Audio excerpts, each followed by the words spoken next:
Smart saving plan తో మీ ఆత్మీయులకు ఉజ్వలమైన సురక్షితమైన జీవితం అందించండి. టాటా ఏఏతో ఇది సాధ్యం. దారం గ్రామానికి చెందినటువంటి సాయిలు సెల్ టవర్ ఎక్కడంతో కూడా మొత్తం ఏం జరిగిందని ఒక వైపు కూడా ఒక ఆందోళన అయితే వ్యక్తమైంది.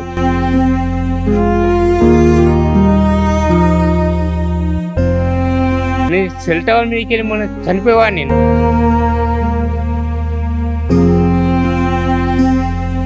లేదంటే మనీ అని ఫోర్స్ చేసింది. నమస్తే, వెల్కమ్ టు సుమన్ టీవీ. ప్రస్తుతం నిజామాబాద్ రూరల్ మండలానికి చెందిన మల్లారం గ్రామంలో గత 2 రోజుల క్రితం అయితే ఒక ఇష్యూ రైజ్ అయిందని చెప్పొచ్చు. సెల్ టవర్ పైకి సాయిల్ అనే మల్లారం గ్రామానికి చెందినటువంటి సాయిలు సెల్ టవర్ ఎక్కడంతో కూడా మొత్తం ఏం జరిగిందని ఒక వైపు కూడా ఒక ఆందోళన అయితే వ్యక్తమైంది. మొత్తానికి ఇందిరమ్మ ఇల్లు తనకు రాలేదని చెప్పేసి సెల్ టవర్ ఎక్కాడు సాయిలు. అప్పుడు అక్కడ మొత్తం కూడా ఏం జరుగుతుంది అనే ఒక అంశం కూడా రైజ్ అయింది. చాలా మటుకు అక్కడ మొత్తం గందరగోళమైనటువంటి సిచ్యువేషన్లో కూడా కాంగ్రెస్ నాయకులు సైతం కూడా అక్కడ ఉన్న వాళ్ళు రావడము, ఆ పోలీసులకు సమాచారం అందించడం, ఇక్కడ ఎమ్మెల్యేకి సమాచారం అందించడం, ఇవన్నీ జరిగిన నేపథ్యంలో మొత్తానికి తనకు ఎదురు రాలేదని చెప్పేసి ఆందోళన చేశాడో, ఇట్లాంటి చర్యకు చేపట్టాడో. దీనికి మొత్తానికి కూడా ఎమ్మెల్యే చెక్ పెట్టాడు. మీకు ఏదైనా సమస్య ఉంటే ఖచ్చితంగా న్యాయం చేస్తామని చెప్పి హామీ ఇవ్వడం, అక్కడ ఫోన్లో మాట్లాడడం, ఇదంతా జరిగింది. కాబట్టి ఆయన మళ్ళీ సెల్ టవర్ ఎక్కిన అతను కూడా దిగినటువంటి పరిస్థితి. ఇది మొత్తం ప్రస్తుతం అయితే అసలు ఏం జరిగింది, ఎందుకు ఎక్కాడు అనే అంశం పైన మనతో పాటు సాయిల్ ఉన్నాడు, మాట్లాడదాము. చెప్పండి సాయిల్ గారు, ఏంది అసలు మీకు ఎక్కడ అంటే ఇందిరమ్మ ఇల్లుకు సంబంధించి మీరు అప్లికేషన్ పెట్టుకున్నప్పటికీ కూడా రాలేదా? అసలు ఏం జరిగింది?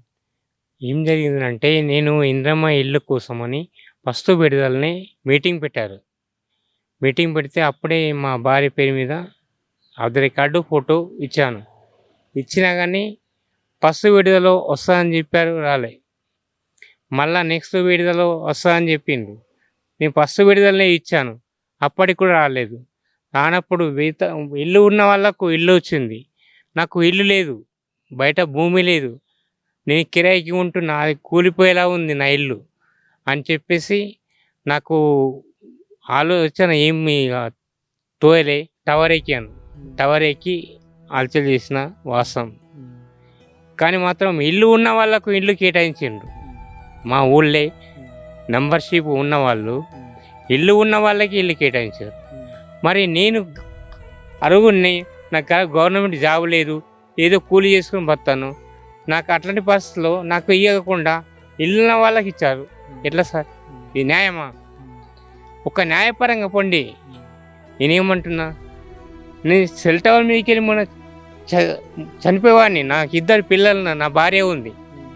అట్లాంటి టైంలో ఎమ్మెల్యే గారికి, గవర్నమెంట్ ఎమ్మెల్యే గారికి ఫోన్ చేసి, మన ధర్మారం వ్యక్తులు మీరు ఎక్కిర్రు, సెల్ టవర్ ఎక్కిర్రు, మీరు ఏంది మొత్తం అసలు టెన్షన్లో ఉంటారు. చుట్టుపక్కల అందరు జమ అయిపోయి మీ సమస్యని కూడా అక్కడ స్థానికంగా తెలుసుకొని ఎమ్మెల్యేకి ఫోన్ చేసిర్రా? అవును. నా సమస్య ఏంటి అంటే చెప్తే ఫోన్ మాట్లాడిపిస్తే ఎమ్మెల్యే గారు హైదరాబాద్లో ఉన్నాడు అంటే, సరే సాయిలు నువ్వు దిగు, నీ ఇల్లుకి ఇచ్చే బాధ్యత నాది, నేను హైదరాబాద్కి ఇలా వచ్చినాక ఇస్తానని చెప్పాడు. ఆ ఎమ్మెల్యే గారికి కృతజ్ఞతలు. మరి ఏమైంది మరి ఇప్పటివరకు? అది 2 రోజులు అయింది, మరి ఇప్పటివరకు ఎట్లాంటి స్పందన ఉంది? మరి వచ్చారా, మీరు కలిసారా, ఏంది? నేను కనుక్కున్నాను, రాలేదు అని చెప్పారు. వచ్చినాక పోయి సారి కలుస్తాను, నా భార్యని తీసుకెళ్తా, పిల్లల్ని తీసుకెళ్తా. అక్కడ ఉన్న వ్యక్తులు కమిటీ నెంబర్లు వాళ్ళు కూడా మరి ఉందా లేదా వాళ్ళకు కూడా తెలుసు, ఉంది లేనిది. నేనైతే అక్కడ ఉన్నది అంటే నాకు ఇవ్వకండి, నాకు లేదు, లేకనే నేను అవి మొత్తం నా ఓపిక లేకుండా అందరికీ వచ్చినాయి. అయ్యో ఇళ్ళ వాళ్ళకి వచ్చినాయి, పొలం వాళ్ళకి వచ్చినాయి, నాకు రాలేదని చెప్పి నేను టవర్ ఎక్కిన మాట వాస్తవము. గవర్నమెంట్ ఎమ్మెల్యే గారు నాకు ఫోన్లో మాట్లాడితే, కాంపిటెన్స్ కాల్ కలిపితే నేను మాట్లాడాను, సాయిలు మీరు దిగండి, నేను వచ్చినాక నేను ఎట్లా వేసి నీకు ఇల్లు ఇస్తాను అని చెప్పి హామీ ఇచ్చాడు. అది సంఘటన. ఇప్పుడు ఇక్కడ వరకు బాగానే ఉంది. ఇప్పుడు నీకేదో అన్యాయం జరిగింది, లేకపోతే అందరికి వచ్చి నీకు రాలేదని చెప్పేసి నీ వర్షంలో నువ్వు చెప్తున్నావు. మరి ఇప్పుడు ఇట్లాంటి ఆలోచన తీసుకొని నువ్వు సడన్గా అంత పెద్ద సెల్ టవర్ ఎక్కితే, ఒకవేళ ఏదన్నా అక్కడ మిస్కమ్యూనికేషన్ అయితే కనుక నీ పరిస్థితి ఎట్లా ఉంటుంది? ఏదైనా ఉంటే నువ్వు అధికారుల దగ్గరికి వెళ్ళడము, ఎమ్మెల్యే కార్యాలయానికి ఎట్లా వెళ్ళాలి కదా. మరి ఇట్లాంటి చర్య తీసుకున్నావు, రేపు పొద్దున్న నీ భవిష్యత్తుకి ఇబ్బంది అవుతుండే కదా. నేను అడిగాను, ఆల్రెడీ ఇల్లు వస్తున్నాయి అనగా కూడా, అంటే వచ్చింది అని చెప్పాడు, కమిటీ నెంబరు వచ్చింది అని చెప్పాడు. ఓకే, 2 days అన్నాడు, 3 days అన్నాడు, 4 days అన్నాడు, 5 days అన్నాడు. ఇది గురువారం నాడు పంచుతున్న పట్టాల్లో పార్టీ వచ్చింది అని చెప్పేసి నాకు తెలిసింది. మేడం మరి మాకు వచ్చిందా అంటే మీకు రాలేదు అని అనుకొస్తుండ్రు. అట్లాంటప్పుడు నేనేం చేయాలి? నాకు ఏం తోయలేదు, మాట్లాడటానికి కూడా నాకు అసలు ఓపిక లేదు. అంత పైకి ఎక్కాను. నా భార్య పిల్లలు ఉన్నారు, నాకు ఎంతో నా భార్య పిల్లల కోసమే నాకు ఇల్లు కావాలని పెట్టుకున్న అప్లికేషన్ మా భార్య పేరు మీద. అది జరిగిన సంఘటన అది. కానీ వచ్చిన పేరుని కూడా తొలగించినట్టు నాకు ఉంది. అదే ఆవేశంతో నేను ఎక్కిన వాస్తవం. ఒకటి ఇప్పుడు నువ్వు ఏదైతే ఇందిరమ్మ ఇల్లుకు సంబంధించి కొన్ని నియమ నిబంధనలు ఉంటాయి, ఆ నియమ నిబంధనలో మీరు లేరు అని చెప్పేసి స్థానికంగా చెప్తున్నారు. ఎందుకంటే ఏదైనా బేస్మెంట్ వాళ్ళ అధికారులు వెరిఫికేషన్కి వచ్చినప్పుడు కావచ్చు, ఫైనలైజ్ అయిన తర్వాత అధికారులు వచ్చినప్పుడు అక్కడ మీ ప్లేస్ చూపెట్టాలి. అట్లాంటి ప్లేస్ చూపెట్టకుండా ఆల్రెడీ బేస్మెంట్ కొద్ది లేపిందే చూపించారని చెప్పి చెప్తున్నారు కదా. అదే బేస్మెంట్ మీద ఇల్లు వస్తుంది నీకు, అది బేస్మెంట్ మొత్తము టెక్స్ కట్టమంటే 1200 రూపాయలు నేను టెక్స్ కట్టాను. నా దగ్గర పేపర్ కూడా ఉంది.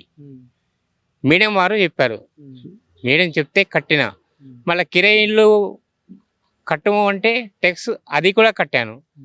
అది కట్టిన ఇది కట్టిన తర్వాత నాకు క్యాన్సల్ చేసింది. కావాలంటే ఫోటో ఉంది నా ఫోన్లో. ఎవరు క్యాన్సల్ చేశారు? మేడం, మేడం మా జీపీలో మేడం, సెక్రటరీయా? సెక్రటరీ మేడం క్యాన్సల్ చేశారు, ఇస్తామని చెప్పి. ఇప్పుడు మీకు ఎవరు చెప్పారు? అంటే బేస్మెంట్ మీద ఆ నిబంధనల ప్రకారం కూడా చెప్పాలి బేస్మెంట్ కదా ఉండద్దు మాకు. కదా. బేస్మెంట్ ఉంటే మీకు ఎట్లా అధికారులు ఆల్రెడీ ఇది బేస్మెంట్ లెవెల్ ఉంది కదా. అధికారులు మాకు చెప్పాలా? ఈ మేడం అయితే ఎలా ఉందో మాకు చెప్తే ఇది తొలగించిన నా దగ్గర ఆ ఇల్లు టెక్స్ కానీ అది తీసుకొని ఆ రూల్స్ రెగ్యులేషన్ చెప్తే నేను చేస్తుంటే నాకు చెప్పలేదు సార్, చెప్పకుండానే చేశారు. ఎలా చూడండి ఫోటో ఇది ఒకటి. ఇప్పుడు ఏదైతే బేస్మెంట్ ఉందో అది బేస్మెంట్ తీసేస్తే మీకు ఇల్లు వస్తుంది అని చెప్తే మీరు తీసేసే వాళ్ళ? అవును, తీసేవాళ్ళు. మీకు చెప్పలేదు? నాకు చెప్పలే. అది ఇప్పుడు చెప్తుండ్రు, దిగినాక అది చెప్తుండ్రు తీసేయాలని. ఫస్ట్ చెప్తే నేను తీసేవాడిని. మీరు అది చెప్పిన రూల్ ప్రకారం నేను వెళ్ళేవాడిని. వాళ్ళు చెప్పకుండా నాకు ఇప్పుడు తొలగించడం అంటే ఎంత బాధ అనిపిస్తుంది. ఆవేదన, ఎంతో మనస్తాపనతో నేను ఎక్కాను. ఎమ్మెల్యే గారు హామీ ఇచ్చారు, ఇక మించి ఇట్లాంటి పని నేను చెయ్యను. ఎందుకంటే నా పిల్లలు ఉన్నారు, కానిపోయి అయితే నాకు కూడా బాగా అవుతుండే, కాకపోతే చాలా నష్టపరిపోతుండే అని. అంటే ఎందుకు ఇంత తెలిసింది కదా, మళ్ళీ ఎందుకు ఎక్కినావు? ఆ టైంలో నువ్వు అసలు ఎక్కాల్సిన అవసరం అట్లా? ఆ టైంలో 40 నెంబర్స్కి వచ్చినాయి, నా నెంబర్ వచ్చిందంటే రాలేదు, నీ హౌస్ నెంబర్ రాలేదు, మా భార్య వచ్చిందా అని అడిగాను మేడం వాళ్ళకు. జీపీలో రాలేదు అని చెప్పారు. సాల్వ్ వచ్చినాక 10 గంటలకు చెప్తాము అంటే 10 గంటల దాకా కూడా నేను అక్కడ ఉన్నా కానీ వాళ్ళు రాలేదు. తర్వాత 10 గంటలకు అట్లా వచ్చి మాట్లాడిండ్రు. మేడం కూడా ఏం మాట్లాడలే, ఎంఈడి వచ్చారు, వాళ్ళు ఏం మాట్లాడలే.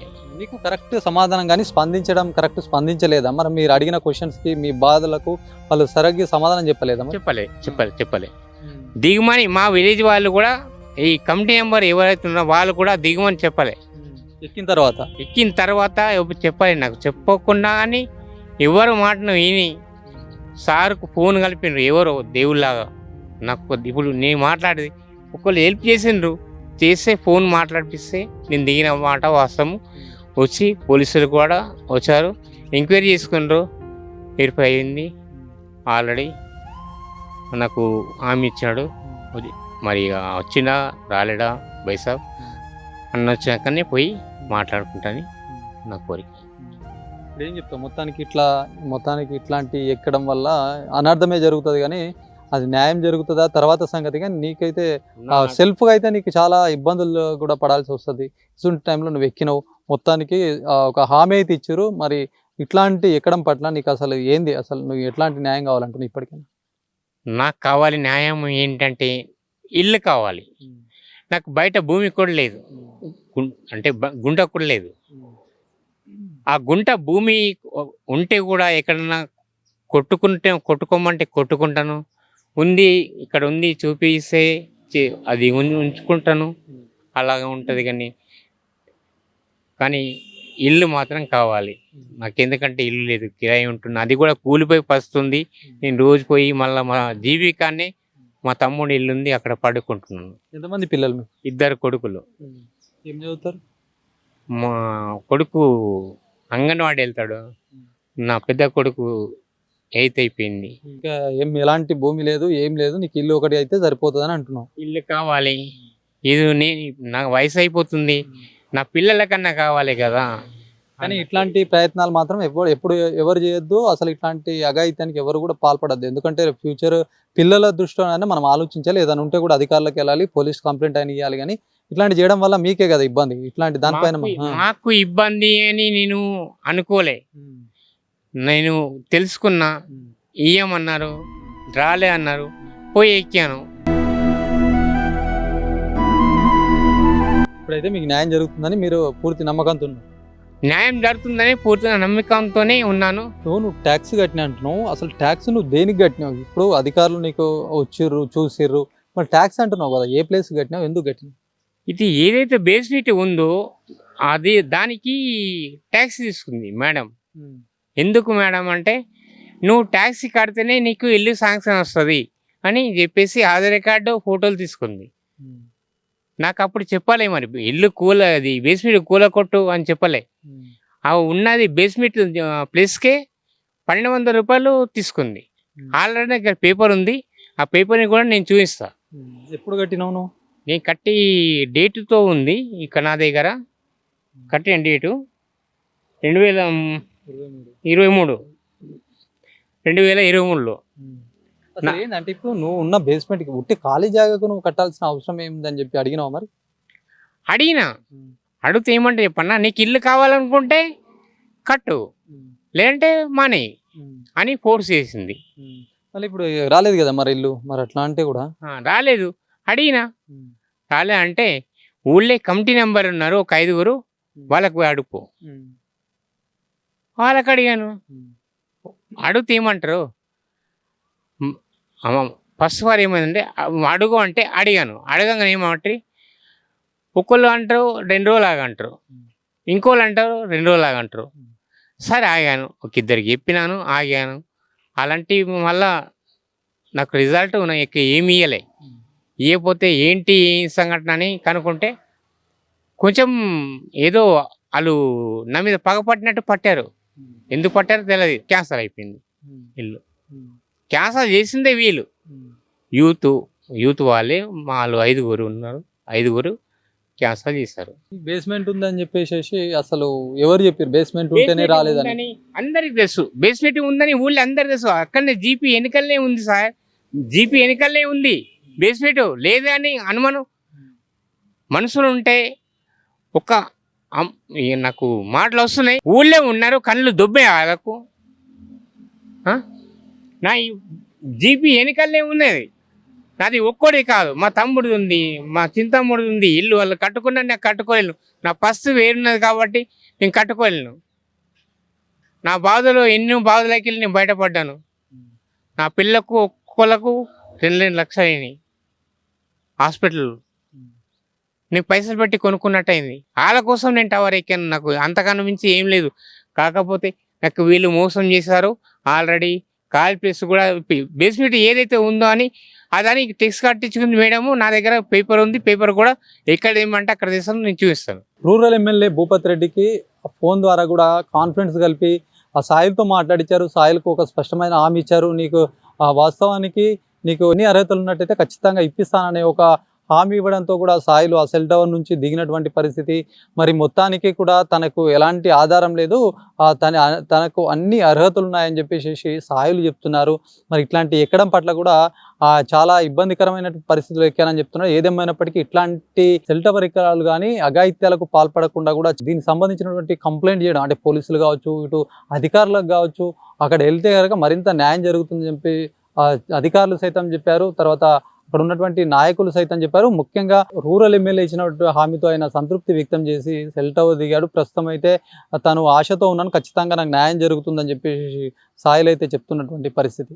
Camera person Jagadish Srinivas, Suman TV, Nizamabad నుంచి.